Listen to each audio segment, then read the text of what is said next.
So now we move to the next scene. Pimp and Ken Johnson's old lady is apparently a real estate agent like everybody in their mom down there in the 305 Dade County. Now listen, I get it. Sometimes people need to make their little money, but girl, I'm tired of y'all showing these Airbnbs acting like y'all showing houses. This all a cover up for her to go see the Wiz because she really ain't there to show no houses. She there to really pick up a new bitch. You get it? She got Michael Blackson old lady down there who already going through hard times and postpartum. So now Kent Johnson done sent his bottom B over there to go snatch this girl up out of Michael Blackson's hand while he all over the town and the road going over there trying to play Mr. Family Man.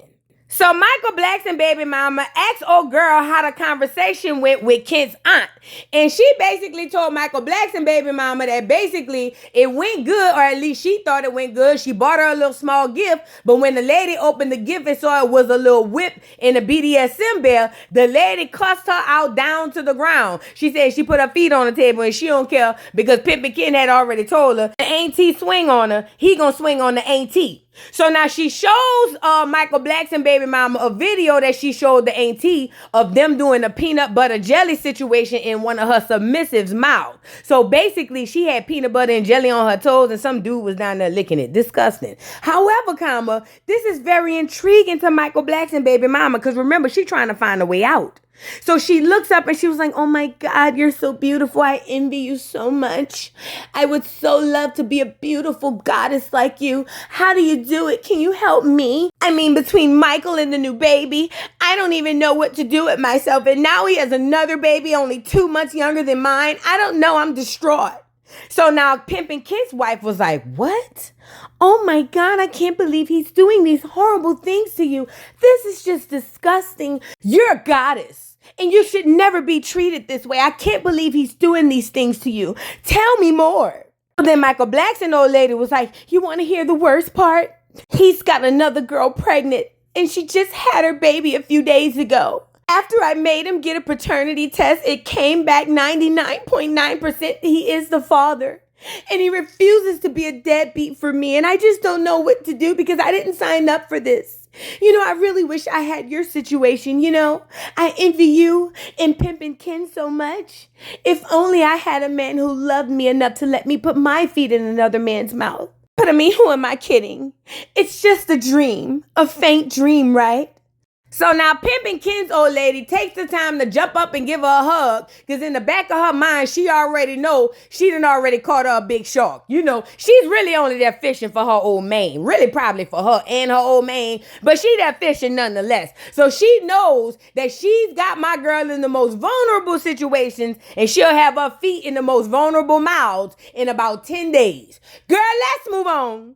So now Miami Tip is waiting to meet up with Shay, but while she does that, she takes the time to reflect on the fact that she was so busy looking into Amara La Dummy's business, she should have been sweeping in front of her own front porch. That's why that nigga was over there cheating and using her. Anyways, here comes Shay coming in, and Shay, I don't like this look.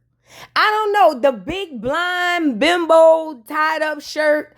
I don't know, your face a bit too chiseled for this look. Y'all tell me, take a look. I don't like it. And I'm not saying she can't wear the colors or the look. It just don't go together on her. I don't like it. But anyway, so now Shay is really there to talk to Tip because the last time she seen Tip, her and Hot Pockets was trying to convince Shay that Amara wasn't her friend because she never came out and said that Shay didn't get Amara's baby daddy arrested. So Shay downloads Tip on the fact that she confronted Amara, but Amara basically wouldn't say yay or nay. So basically she had to come to the conclusion that Miami Tip had to be right because if Amara was truly her friend, she would have had her back. Now this is the part that gets me. Shay gets into the confessional to tell us that her mama is really upset with her decision making, but when it comes to the Shay situation, it's not about her. It's really all on Shay. And I'm over here saying, girl, your mama said every situation is your fault. Everybody's saying it except you, dummy. So the fact that this girl be in these confessionals lying is crazy. Like we don't have the real tea in 4K. Girl, bye. So then Miami Tip tells Shay that speaking of the whole situation with Amara, she ended up finding out that while she was snooping in Amara business, her old man was over there using her to get on Love and Hip Hop. She thought it was love, and he was over there talking about, no, it was just love and hip hop. You get it? So anyways, Shay could really relate to this because no man has ever loved her. So she basically equates every man who ever came into her life for wanting to be on the show. And honestly, she's probably right because Shay is a hard girl to love. Have you seen her? I'm not even talking about the way she looks. I'm talking about her whole personality. I can see why she would feel like there's a curse. But it ain't just no love and hip hop curse. It's a Shay dummy curse as well. So when Tip asked Shay about her event and how it went, Shay goes into detail about how Joy bought in boots from Flavor of Love and ended up ruining her party. She said, but the worst part about it was Joy ended up cursing out her mama and disrespecting her mama by saying that her mama created a demon seed or something like that. Now listen, Joy never disrespected Shay's mama. Joy basically told Shay's mama that she gave birth to a demon. And even though that is a disrespectful thing to say, I don't think it was necessarily disrespect toward Miss Sandra. And I know Miss Sandra don't take it like that. It's just Shay because Shay likes to dodge accountability. So for Shay to act like she's upset with Joy because Joy disrespecting her mama, it's all cap because she even knows that girl did not disrespect her mama. And this the worst part. And the producers asked Shay if her mama was upset at Joy for saying what she said or was her mama upset at her for always being a corporate. You know this girl said that her mama was mad at Joy. I'm telling you, Shay is a real narcissist, and that's why her mama walked away from her on the track. For the producers to put them receipts up behind it, girl, y'all is top tier messy, okay? This how cutthroat Miami Tip is. She went crawled up in the confessional to tell us she had been heard about all of that because she had been talking to Joy and Joy had already gave her the tea. But she gonna sit there and act like it's her first time hearing it. Girl, these girls is not to be played with. Do you hear me? And I tell you, trust no one. Literally trust no one. Now, Shay responds and said that she been trying to reach out to Amara, but Amara got her blocked on all platforms. But she also feels like Shay need to reach out to Amara to see if Amara could come on her podcast so that she can apologize to Amara for lying on her or spying on her relationship. Miami Tip, are you crazy? I know you look like a turtle, but are you slower than one? Girl, why would that girl come on your platform and give you that type of clout just so you could say you sorry? Are you dumb? And look at Shay talking about she gonna go talk to Amara, but she don't know if Amara gonna come on the doggone platform so that you can apologize. Girl, all Tip want is somebody to come on that regular ass podcast she done invested in. That's all. And ain't nobody gonna fall for the banana in the tailpipe. And hopefully Amara won't fall into it neither. Girl, ain't nobody trying to give you no clout on that regular ass platform. Let's move on. So now Pinky Doll is over in the pool living life on the high side because according to her, she got her nigga back. And I'm over here saying, girl, what nigga? Because he never claimed you. So how you mean you got him back? Well, apparently, her producer boyfriend needed somewhere to stay since his first old lady kicked him out from the last episode. I guess he had to hightail it up to New Zealand to go ahead on and be with Pinky Doll and her family and learn a new language because he gonna need a place to crash for a few till he can get his main old lady back. You get it? So look at Pinky Doll. I'm so happy you're here. I'm so happy. Thank you so much. She just excited that her nigga back. You could tell she having attachment issues, girl. She's got bigger issues than attachment issues because she owes that dude that was with TWD $30,000 and she need a way to tell her man. So now Jacquay hops into the confessional to tell us that he had to swallow his pride and go and be a family man until he find another place to live. And he not gonna let nobody get in between that. And ever since he landed in New Amsterdam, he is living his best life until he can make it back to the States. He also said he had to sacrifice a little time by playing family man with Pinky and her family. He said, but at the end of the day, it's a small investment for a major comeback in the future. And he's willing to take that risk. So now Pinky Doll tells us that while her and Jacquees was beefing, she went around there to TWD to get a song, and he hooked her up with this nigga named Big D, and they did a little piece of album, and now she owe him $30,000, and she can't get her song back, and she's scared they gonna pop her. So now her old man Jacquees was like, what?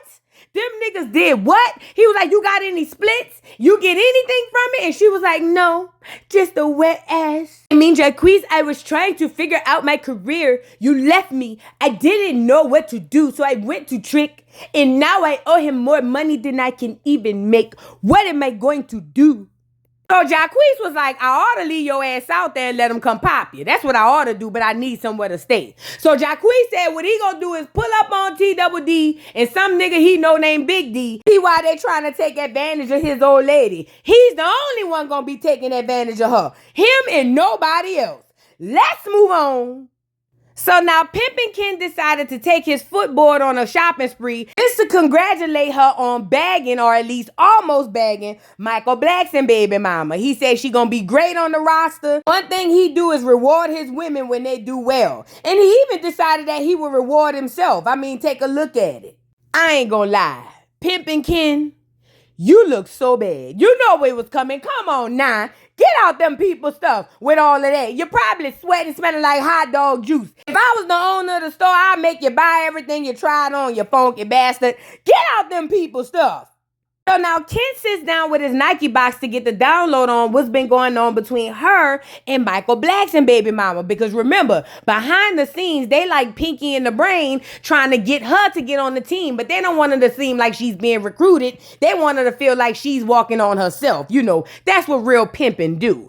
So now the girl gets to telling Pimp and Ken that she went over and spoke to her and she's in shambles, just like they like it. She said between postpartum and that girl ready to jump off the bridge every 5 seconds, they'll have Michael Blackson as their girl by tomorrow night. Now, this is exciting for Pimp and Ken, but he needs a little bit more detail, so he asked her about the situation with her and Michael Blackson. Now, this is what real pimps do. You see, he's got to get all of the good, bad, and ugly so he'll know how to control his new bitch when she come on to the program.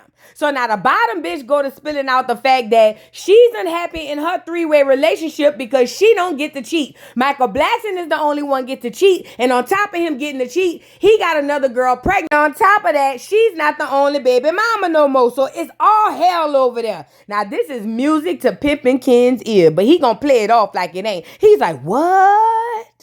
I can't believe that beautiful young lady is going through all of that turmoil. He said, you know, I woke up this morning and the spirit touched me and it said, Ken, go save that girl. He said, so you know what? I think it's time we go in. And you know, Pedicure don't really have an issue with going around there and saving the girl. This is what she does for a living. She ain't selling no houses. She might as well recruit bitches for her nigga. So she was like, yeah, she's with it. They gonna do Operation Take Your Bitch. And they going over there and get Michael Blackson baby mama and make her their baby mama. I said, there you go. Now, on top of all of these things going on, this is really upsetting Pimp and Ken because he really respects the sanctity of 3- and 4-way relationships. And he don't like the fact that Michael Blackson gets to cheat and that girl don't at least get to have her little cootie cat on the side. So he said that he's going to do all that he can to make sure that he go and get that girl and bring her on the winning team because he want her to have satisfaction too. Just as long as he's always included. But yet and still, he want that girl to have a level of satisfaction. Now, one thing I will say, once this girl told him that she was interested in the foot thing, Pimp and Ken eyes lit up like a Christmas tree. And that told me everything I needed to know. Now, let's move on. So now Miami Tip invites Joy down to her new podcast space that nobody's going to be at so that she can ask her what happened with her in the Shay situation. Now when they sat down, Miami Tip asked Joy if she's going to TWD's birthday celebration and she said no, she ain't going to be at the concert because last time she seen TWD, she threatened to take all his businesses and she don't know if he still got that hit on her head. She said, but she ain't going to take his stuff no more. She just going to chill. Now she hopped in the confessional to say she really chilling because her so-called sister betrayed her and she don't know if she gonna be at the concert. So for that, she just gonna stay home and stay out the way. She don't want no smoke. She is not going to that concert because she don't want no problem at no concert. So now Joy asked Miami Tip why she passed her event and didn't come in. And Miami Tip said because she was going through her own stuff with her baby daddy, her boyfriend, cheating on her. Now, Miami Tip tells Joy that she sat down with Shay, and Shay said that you cussed her mama out at her event talking about she was a demon or something and called her mama a serpent. Now, we all know that ain't true, and Joy had to clear that up by saying she never called Miss Sandra anything and never meant to disrespect her, that what she said was only disrespectful to Shay. Joy also made mention that she don't have no problem apologizing to Miss Sandra, but she meant what she said as it pertained to Shay. So then Joy asked Miami Tip if she's going to Eliza's party, and she said no because she's a mirror for Eliza. And Joy said this is where she's going to end up confronting Shay about lying on her, saying that she disrespected her mama. Child, let's move on. So now it's T-Double-D birthday and also his concert celebration, and he wants us to know that he wants to go down as never been forgotten in history. And I said, unfortunately, T-Double-D, we will always remember you against our will. You don't know damn person who want to remember you, but for some odd reason, we will be forced. T-Double-D and Slinky with a C have been etched in the memories of Black Americans both far and wide, unfortunately against our will, and I think that we ought to sue y'all ass. But anyways, happy birthday, T-Double-D, with your old pot roast looking ass. So now Jacquees is backstage because he's there to confront Big D and T-Double-D for trying to play on his old lady, because that's where he got to lay his head at the moment. So he's already giving himself a pep talk trying to get backstage to Big D so he could see what's popping or whatever the case. So now when he get back there, he was like, oh, what's up? You Big D? And Big D was like, who you is, nigga? And he was like, oh, I'm Jacquees. He was like, who? The singing nigga? The yodeling nigga? He like, nah, I ain't none of them niggas. I'm the nigga from New York. He was like, nigga don't know you down here. What's up, dude? So when Jacquees went to say what he was going to say, T-Double-D walks in and was like, whoa, whoa, whoa, what's going on back here? I feel the tension in the air. So basically, Jacquees was like, well, I'm glad you pulled up, T-Double-D. You know the girl Pinky Doll? And they like, yeah. He like, she told me y'all asked her to do a song with her, and now apparently she owed 30 racks. What's up? And look at T-Double-D. I don't know nothing about the bitch like that. I'm going to just tell you now, she came up to me. She said she wanted to smash, and I almost did it. But that day, I had gout. So that's the only thing saved her. But as far as the music, I just put her on Big D. I don't know nothing about all that other stuff. And look at Big D. Yeah, I know the bitch. You talking about the Pinky Doll, the hot dog swallowing hoe? Yeah, I know her. Yeah, I told the bitch come over here, do a track. Took her 6 days to lay down one bar. That cost me $30,000 just for pain and suffering. So I need my money in cash, food stamps, welfare, or I even take a cash app or a promissory note. How you gonna pay me, nigga? And look at T-Double-D. Whoa, whoa, whoa, whoa, whoa. I see things is getting out of hand here. Bruh, you know, I just had another flare up the other day. I don't think I can help if y'all niggas get to fight. Now listen, Jacquees, I know it looks bad, but it's not that bad. We can find out a way to make this okay.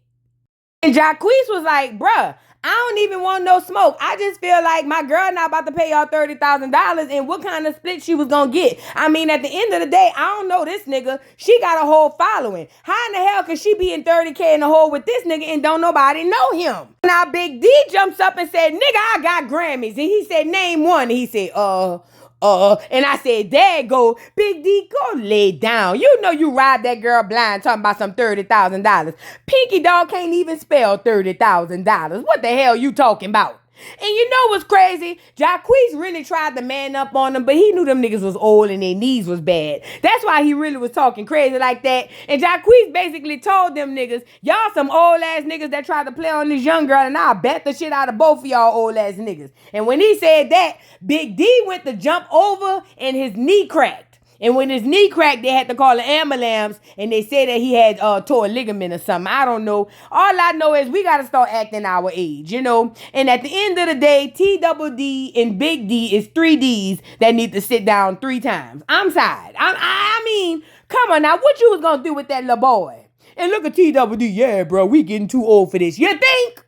Go sit down and eat some macaronis and some damn greens or something. Get off of here. So now we move to the next scene. Pimp and Ken is supposed to be on a double date with Ryder. That's her name. Michael Blackson and his baby mama Ryder. But Michael Blackson is apparently running late. And while he's running late, they decided to prime Ryder up so that she could be ready to leave whenever that nigga get here. So they like, Ryder, how's everything going? She's like, it's going great now that I'm with you guys. I can't wait to leave him for you. Like, this is already planned out for these hoes.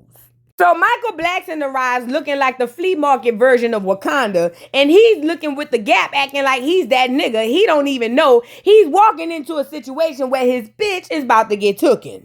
The thing about it is, though, when he sits down, he don't realize that Pimp and Ken knows him from back in the Gap.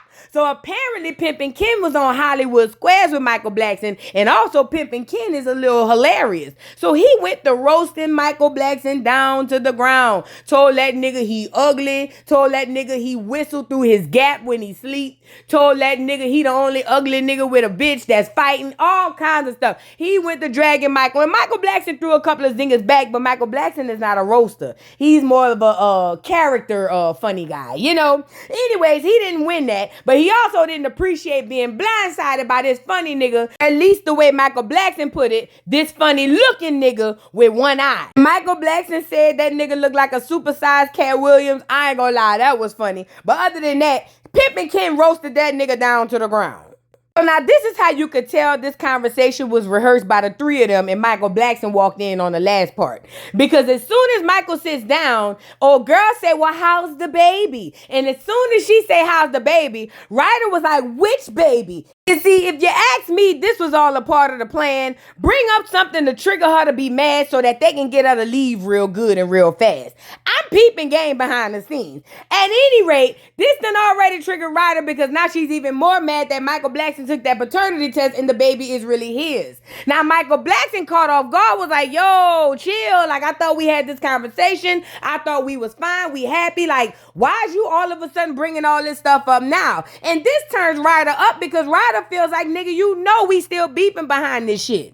Like, according to Ryder, she's still battling the effects of knowing that Michael Blackson is not only with another girl and have been with her unprotected, that this girl got a baby, and Michael Blackson want to move her down to Miami, and this all stemmed from him giving her a $200 Versace robe. She's distraught. And look at Pimp and Ken and his old lady probably over there tapping each other under the table, giving each other cues and all of that. I peeped these motherfuckers right here. But anyways, look at Pimp and Ken. Oh my God, this is horrible. You don't deserve none of this. And Michael Blackson once again caught off guard is like, Ryder, what is it that you want from me? Do you want me to be a deadbeat? I'm sorry, I can't do that. Even though I cheated and I was wrong, I can't leave my kid if he's my kid. But Ryder ain't trying to hear none of that. Ryder starts turning up about the fact that she's now going to have to split her time with Michael with this new chick. And the fact of the matter is this new chick should have never been a factor. She should have never been in on any of this, but now she's going to be a part of the rest of their lives, and she don't think she can hack this. And she don't know why Michael Blackson can't see why this is upsetting her and her homegirls. So Pimp and Ken was like, bro, you got to choose her before you lose her. And this really sent Ryder off, and she starts screaming that she want to be like them two in their relationship. And I said, you want to do what? Yeah, you slower than I thought. What you mean you want to be like them? Even when she broke it down, it still sounds stupid. They are open in their relationship and they're honest. I believe that I deserve someone to be honest with me. And yes, you do. But you can't model your relationship behind them fools. You don't know what the hell they got going on. You see, the more Ryder talk, I'm starting to understand more and more how Michael Blackson talked her into even letting him have other women. She is not that bright. Like, literally not at all. At any rate, she gets upset and storms out of the room, and obviously Pimp and Ken done nudged his girl under the table and told her to go get her so that he can have a one-on-one conversation, that he can take Michael Blackson's girl. So now when they get upstairs, Ryder makes mention that she's at her wit's end because she is so loyal to Michael. She does everything for him. She cooks, she cleans, she washes his clothes. And the fact that he won't automatically just drop everybody and choose her, that really told her everything she needed to know, because she really thought that she can go the distance with this Michael thing. But after this baby, she don't think they'll ever be the same. Now this is music to the other girl's ear, because remember, she's fishing. Meanwhile, downstairs, my boy Ken is trying to tell Michael Blackson that he about to lose his girl, and Michael Blackson is telling Ken he not taking no advice from no nigga who look like no pimp. And Ken said, call it what you want, but I'm about to leave out here with your girl. Michael Blackson said he don't want to hear nothing Pimp and Ken gotta say. So now Ryder comes down holding hands with Pimp and Ken's old lady, and Pimp and Ken's old lady tells him, it's time to go. Now, I'm looking at Michael Blackson like, now, I know you ain't no nigga. Even a lame-ass nigga wouldn't let nobody walk out with their old lady like this. A baby Pimp and Ken put them glasses on and said he up out of there. And he not only left, he left with his girl and Michael Blackson girl too. And I said, this gotta be scripted. But then again, that girl's slow. It might be real. And look at Michael Blackson. You a ugly little dude, yeah. And that's good for you. You know why? Because you tried to do cute nigga shit and have multiple girls hanging out with you at one time. Ugly niggas don't get them passes even with that type of money. Let's move on. So now it's the day of Eliza's birthday party and Amara is there, but she's nervous because she knows that all of the people she had problems with is coming to this party. She's not looking forward to seeing Shay, but she knows that they got to have a conversation because that's allegedly her friend. Now, the first person I saw that made me say, what the hell was Bobby Lights? Bobby Lights. You and this vanity thing, like, what is going on? And why is you dressed like that? Bobby, you look so bad, dog. So now Bobby Lights had bald head Sonya, but you know bald head Sonya is over there beefing with Amara La Dummy because remember Amara La Dummy had crashed her little listening party. So they haven't really squashed their beef for real. They kind of acted like they did, but Amara said she still owe that girl another apology and she decided to be a grown-ass woman and go over there and finally say it. So when she go over there, bald head Sonya was so happy that the girl apologized because she ain't had no friends. She was like, oh girl, I'm so happy we friends now. Me and you can work on a few collabs or whatever the case. The girl baldhead Sonya brought up the fact that she realized that the culprit to a lot of the mess around there is Miami Tip. Now everybody agrees because they say Miami Tip be on TikTok begging for likes and views and gifts and all of that. I said, ooh, hard times for everybody, huh? I know people need money, but let this be a lesson to all the young girls stripping. Please make you a retirement plan. Don't end up in your 40s and 50s on TikTok begging like Miami Tip. But anyway, Eliza is happy that Amara and baldhead Sonya could finally bury the hatchet. She said this is one relationship mended and she have other relationships to mend. And according to Eliza, she is now the matchmaker or the peacemaker. Girl, bye. I don't like this little storyline. And speaking of, on the way in is Shay. Now, Shay already walks into every situation mad. She's one of those girls who like have a preheat oven for ignorance. She already not looking forward to speaking to Amara. She really geared up because she want to ask Joy why Joy disrespected her mama. And this girl knows good and well Joy didn't do that. But at any rate, when she gets in, she comes in with all smiles at first. And then she sees Amara and everything goes left. Now, Bobby Lights decided to stand his big, awkward, tall ass in the middle, probably about 10 feet tall, to act like he was one of the girls and tell them that they needed to go off to the side and handle his business one-on-one. Bobby Lights, please, get out of the way. So now Amara goes and sit down with Shay to hear Shay out. And Shay basically starts off by telling Amara that she was wrong. She said, Amara, you supposed to be my friend. And to say that you my friend, you let them girls go around telling everybody I got your baby daddy arrested. She said, and as much as I hate your baby daddy and want him arrested, you know I ain't have nothing to do with that. Why would you let them girls just say something like that? Amara is taken back because she feels like she is the victim here. She said she didn't bring up the rumor and don't appreciate Shay trying to put this on her because she is trying to save face for her and her kids. She says she loves her friend Shay and she tried to help her for Shay, but Shay doesn't want to be helped up for because Shay has a problem. This brings Shay to tears because Shay said all she ever wanted in life was somebody to love her. She said her mama never loved her. Her daddy never loved her. A nigga never loved her. She said she thought she finally found a good friendship and love with Amara, and Amara turned her down and hurt her. Now, this made Amara feel bad because she never felt love neither. But at least she thought she could offer what she thought she had as love to somebody else. And to hear that she couldn't do that, that really hurt her little feelings. So now they both over there snotting and crying, basically saying that they sorry to each other. Amara saying that she didn't mean to hurt Shay, and she know that she should have stood up for her, and she will do more of that in the future. Shay over there talking about Amara, girl, I don't have no friends and nobody, I need you. And Bobby Lights over there in the corner crying, and I want to kick over the chair. Bobby Lights, what is you crying for?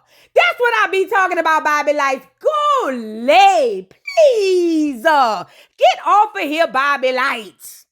So after Shay dried her eyes, she ends up telling Amara that she spoke to Miami Tip, and Miami Tip would love to have her on her podcast to give her an apology. And Amara said over her dead empanadas, she go over there on that podcast playing with Miami Tip, and she's smart. Now, while that's going on, we got Joy and Hot Pockets. You know Hot Pockets don't never have nothing to do. They on their way into the party, and you already know they got that BS on their mind. So now, as soon as the girls get in there, I ain't gonna lie, before they can even spot Shay or anybody who's a op, Shay ends up spotting them first and starts screaming and hollering across the room, talking about, what up, Joy? What's up, B? What's up? And I'm like, girl, you be talking crazy, and I've never seen Shay swing on nobody. Shay been on TV for 15 years, and I don't think I've ever seen her swing. Girl, this is different. She swing food, but I've never seen her swing a hand. When Shay started going off, that caused Hot Pocket to start going off because, I mean, that's the only reason she's here. She doesn't have any talent. She doesn't do anything. She's just kind of the crash out person who take all the charges for people like Trina and Joy if Trina not there. So now Shay starts yelling and screaming across the room at Joy and Hot Pockets, calling them everything but the child of God. There was one insult that stung on Joy that really made her crash out.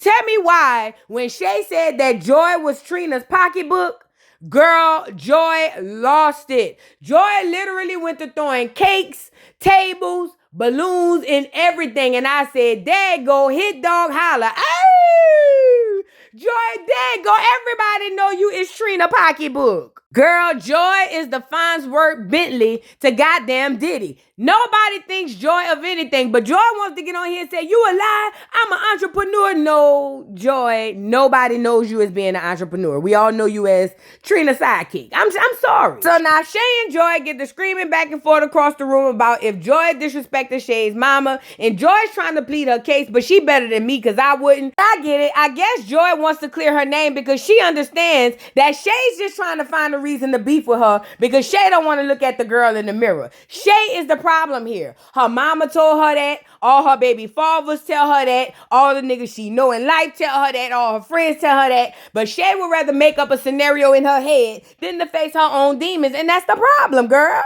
I mean, this whole beef between her and Joy was contrived. Don't get me wrong, Joy, you did not have to go reach all the way back to the archives to go grab Boots because you bought her on here and we forgot already. And Shay don't have to be the way that she is, but unfortunately, she is. Now, Shay and Hot Pockets get to getting into it, and this is the craziest part. Shay is cutting up at this girl party, cutting up with no scissors. Do you hear me? And honestly, I don't think Shay gave a damn that they was ruining that girl Eliza party. And that's good for Eliza because none of them is her friends. And look at Eliza. Y'all wrong. Y'all tearing up my party. My party ain't have nothing to do with this. Mind you, she's even more mad because one of them threw her cake onto the ground. And I ain't gonna lie, that cake looked like you got it out of Kroger. You'll be all right, girl. So the beef got so bad that Joy got to the front door, and when security started holding her, Joy started telling Eliza F her party. And as a matter of fact, when she catch Eliza and Shay, and Hot Pocket gonna whoop both their ass. Then she had Hot Pocket pop all that girl balloons in the foyer. That girl spent $45 at the Dollar Tree for them gold balloons. And y'all gonna do that girl like that? Y'all wrong. If I was Eliza, I'd sue you hoes. But anyway, they tore that girl party down to the ground and got kicked out of that girl thing. And that girl was left to pick up the pieces. Shay was standing there looking like she was the victor whole time. That hoe probably be at home in a fetal position every night crying because nobody loves her. Girl, you out of pocket.